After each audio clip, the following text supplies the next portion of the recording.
Momento delicato al comune di Aragona, noi incontriamo spesso il sindaco Peppe Pendolino. Sindaco, abbiamo delle novità sicuramente per quanto riguarda la situazione delle scuole, scuole che lei ha chiuso fino ad oggi, fino al 26, mentre domani cosa succederà? La scuola si aprirà o ci saranno delle novità?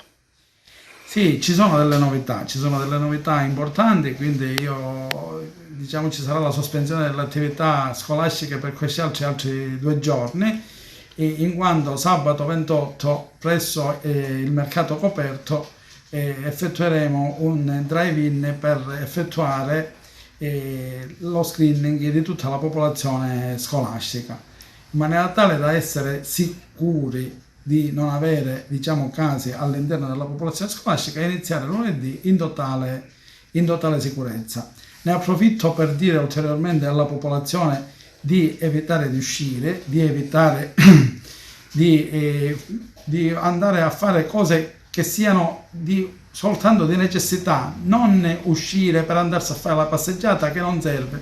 Invito i genitori di non fare uscire i figli, perché poi non è che si devono lamentare se arrivano i carabinieri ed elevano i verbali. I carabinieri hanno elevato 30 verbali, hanno fatto chiudere un bar, ma hanno fatto bene, hanno fatto benissimo, e io dico che si deve continuare su questa scia, perché è giusto fare rispettare le regole, perché le regole significa salute, le regole significa vita. Signori miei, in questi giorni ci sono anche delle comunità di anziani che si sono riscontrate delle positività, e questi sono soggetti deboli che rischiano la vita. Ora dico, davanti a una pandemia del genere, davanti a una gravità del genere che ci sta attanagliando non soltanto Aragona, la provincia di Agrigento, la Sicilia, l'Italia, ma tutto il mondo, dobbiamo cercare di essere responsabili e consapevoli della gravità della cosa. Quindi vi prego, evitate le uscite superflue, vi prego di mantenere il distanziamento e di utilizzare le mascherine anche a casa, perché in famiglia è il maggiore centro di contagio.